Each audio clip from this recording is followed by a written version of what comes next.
Hi, hello. I am here on a Saturday afternoon. My kiddo is over with her grandmother and I am going to take some time to organize my yarn stash and just kind of figure out what I have, get it organized.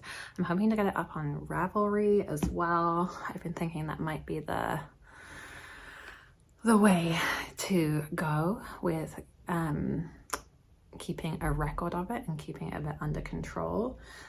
So I'm gonna turn you around here. I have gathered, there is actually another box, but I have gathered all of my collected yarn together, and I'm just thought I'd bring you along for the ride of what I'm doing here and getting organized. And the second part of this is that I want to the second part of this is that I also want to do some project planning with my stash. I am putting in place a 2025 yarn ban. I'll talk more about that another time. But I want to get to grips with my stash so I know what I can make or what some possibilities are in 2025. So yeah, just a little vlog style and see what I find in here. So I'm just going to put some TV on and have you come along for the ride. All right, let's get going.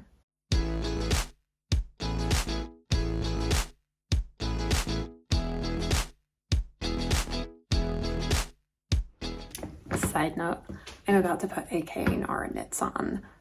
It's Saturday, so she just uploaded, so very excited to have that as some watching right now.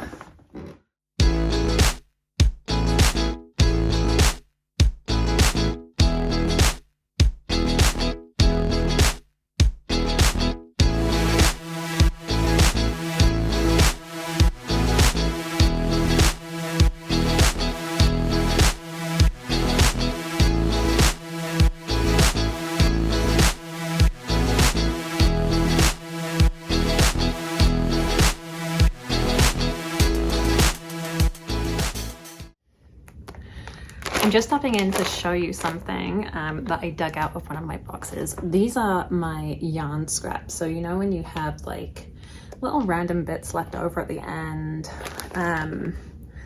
when you've cut off, when you're sewing in ends, when you have that little tail you cut off, any just random yarn scraps. And I've been using this as stuffing for when I'm, if I'm making little things. So I'm currently making some little ornament hearts for some colleagues, and I've been using this to stuff those little hearts. So just a little cool thing. I can't remember where I learned this. I think it was from Amanda at Knits by Mandy. But just like such a cool idea to just keep using that yarn, nothing wasted. So if you're ever thinking about what can I do with all those ends, this is something you can do with them.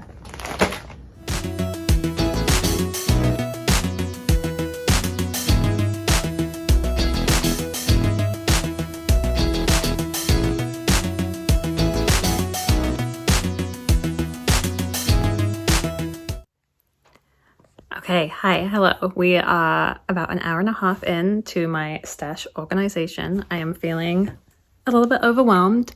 My sweater has come off. I've gotten too warm. My hair is kind of wild. And I'm just gonna flip the camera around and show you the chaos that is going on here.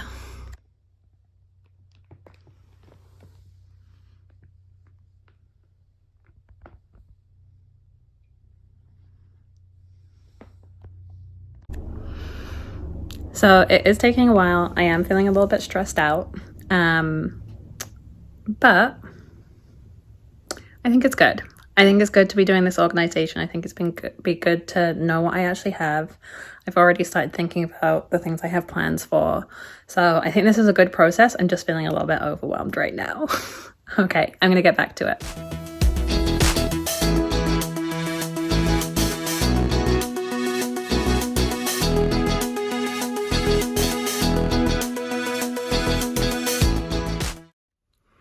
Okay, hi, hello. We are at the 2.5 hour mark.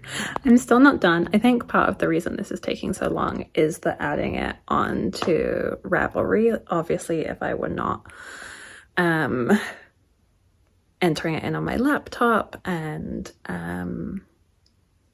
yeah, if I were just doing this, just like sorting it, it might be a different thing. But yeah, I'm getting close to the end now. The chaos is lessening. I am moving through the chaos.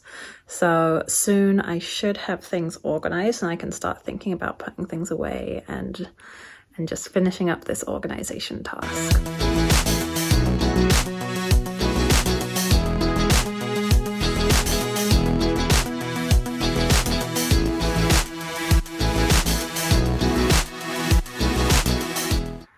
Okay, hi, I am back. We are at the 3-hour mark and I have finally finished organizing and loading everything onto Ravelry. I don't have photos for everything. It was just starting to take too long. I was getting too tired and I can come back and add photos another day, but I do have everything logged in my Ravelry. The process I took, and maybe I should have said this at the beginning, is what I was including in this organizational effort was everything that is in stash, so not currently being worked in a project, and everything that is a full skein, so not counting scraps. So of the things that are in stash and that are not currently being worked up, I have around 170 skeins. I don't know if I find that surprising or not. That does include mini skeins, but I don't know that that makes me feel better. Yeah, it's kind of a big number. It feels big for me. I know, like, I don't want to, everyone's stash is different. Everyone has a different relationship to their stash. Everyone has, yeah, it's different for everyone. For me, that feels kind of like a big number, and it just, reinforces for me that it's a good idea to have this yarn ban that I'm thinking about doing for 2025, and also just like fun, yeah, sorry, I lost my train of thought. So as well as, you know, just getting it all logged and seeing what I have, I also thought it'd be fun to share with you some of the yarns I have and what I know I'm going to be making with them. Not everything in my stash has a plan, but a substantial amount of it does. And I think what's making the yarn ban idea feel more exciting for me is that I can kind of get excited about what I'm going to make with this yarn and kind of shop my stash or start project planning. So I thought I'd just show you a couple of things from my stash organization that I know I'm going to be working on in the next year, or I hope to be working on in the next year. First up, I have some lovely yarn for making Salty Days sweater by Veronika Lindberg. I bought this fall. I swatched for it already, so you can see my swatch here. So you can see how the colors work up. It's really pretty. So what I have here is Double Sunday. This is one of the petite knit colorways. This is 8051, and I know it has a color name, but what is it? I think it's Eucalyptus. So this is from Santa's Gone. And then I have the Knitting for Olive Soft Silk Mohair, and that is in Dusty Artichoke. So you can see, I think in the swatch, the colors work really nicely together to give you this kind of, yeah, in between the two of them, I guess, which is what you would expect when they mull together. So on one side, let's see if I can if I can manage this logistically. Okay, so you've got this very light dusty artichoke over here, this slightly grayer green on this side, and then this is how they work up in my swatch. So that is one plan that I have going forward. Next up, I have some really exciting and special yarn. I treated myself to this yarn for my birthday this year. This is from Paisley Knits, who is a dyer out in BC, Canada, an indie dyer, and I have 3 of these skeins. This is the color Fraser Fur, and this is in the Salty Fingering base, which is a non-superwash extra fine merino wool. So I have 3 of these and 1 of these, which is Athena in the same base. When I bought this, my thinking was I was gonna do a colorwork sweater, and specifically I was thinking about the Alley Sweater Light by S-Knits, Sarah Opie. That might still be what I make, but it's been so long since I bought this and since I was making those plans, I don't want to 100% commit to that, but that's probably where it's still going, but it's certainly going into some kind of color work. So, and look at those greens together. So pretty, just beautiful. That will be really lovely. Here is another combo that I do have a swatch for. So I have this Cascade 220 Sport and this Queensland Collective Rainbow Beach. This color I believe is just gray, or maybe it's silver gray. And then this is Scarlet Jezebel. And together these are going to be a pressed flowers cardigan. You can see my swatch there. My gauge was a bit off, a bit small, so I probably am going to have to go up a needle size, but I love how it's looking. Really, really pretty. So that will be, and I really enjoyed making the swatch as well, so I'm actually quite excited about casting this on. So that will be something that I will want to be getting to before too long as well.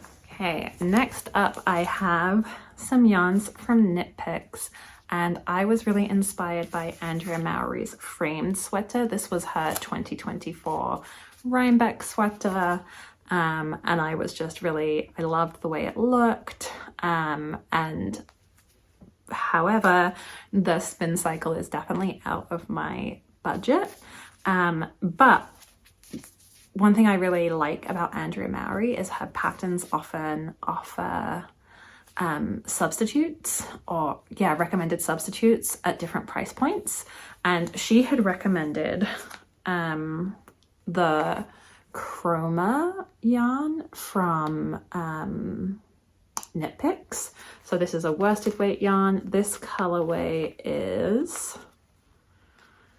Surfs Up. So you've got these various different blues in there, and in some of them, so like if you see in this skein, you've got some darker blues, some greens, turquoise, so really pretty. And then to go with that, this will be the kind of main color, this kind of gray, what's it called, Dove Heather. And then this will be the kind of contrast color on the shoulders and hems, and this is Marine Heather. Okay, and finally, one last pairing that I'm looking forward to working up together. I have this mohair from Filcolana. This is Filcolana Tilia. This is color 353. I believe it's Freesias. And then this from Knit Picks, their palette. It's 100% wool. Is it Highland wool? I forget. Yeah, Peruvian Highland wool.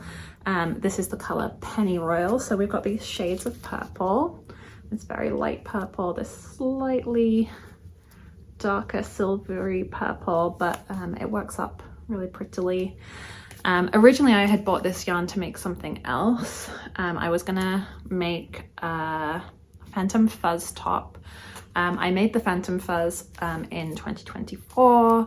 Unfortunately, it got put in the wash and got felted, so I bought some of this to make a replacement.